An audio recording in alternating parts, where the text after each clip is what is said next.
My name's Simon Dennison Smith from the UK. My question is this. If you were starting out today with $1 million, with a vision of building a business with 20% average growth in value over 40 years, what type of investments and investment strategy would you look to make in the first 5 years?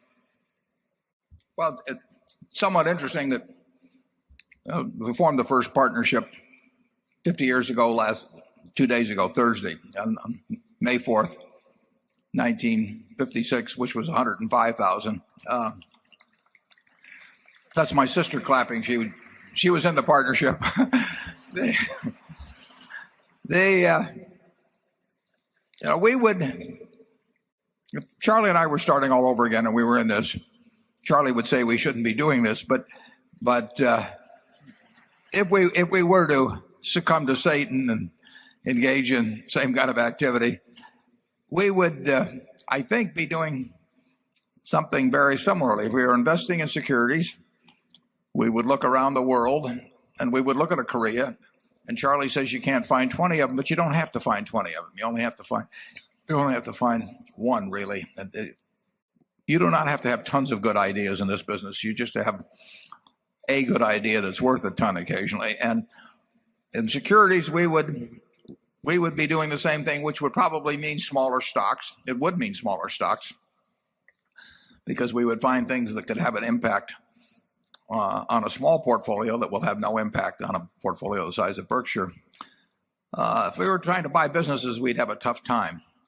We would have no reputation, so people would not be coming to us.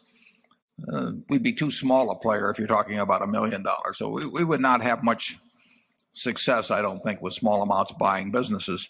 Charlie started out, in real estate development because it took very, very little capital, and you could magnify brain power and energy, or I should say brain power and energy could magnify small amounts of capital in a huge way that was not true in securities.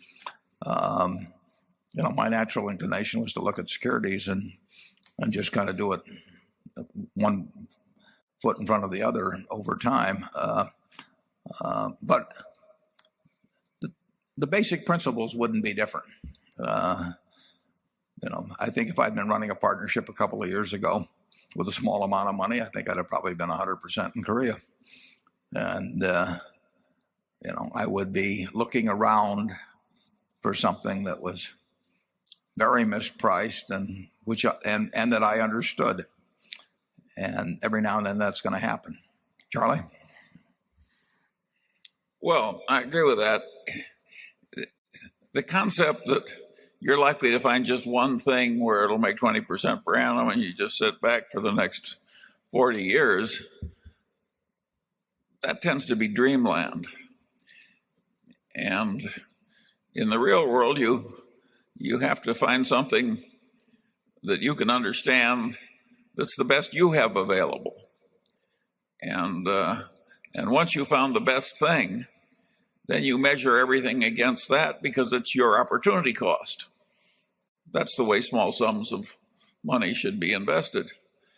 And the trick, of course, is getting enough expertise that your opportunity cost, meaning your default option, which is still pretty good, is very high. And so the game hasn't changed at all in terms of its basic arithmetic. And that's why modern portfolio theory is so asinine. It really is, folks. Yeah. When Warren said he would have been all in one country, that's pretty close to right. He wouldn't have quite done that when he had the partnership, but he would have been way more concentrated than is conventional if you listen to modern portfolio theory. Most people aren't going to find thousands of things that are equally good. They're going to find a few things where one or two of them are way better than anything else they know. And the right way to think about investing is to act thinking about your best opportunity cost. Number 9. It's in the freshman course in economics everywhere in the basic textbook. It just hasn't made its way into modern portfolio theory. We don't get asked to do book reviews.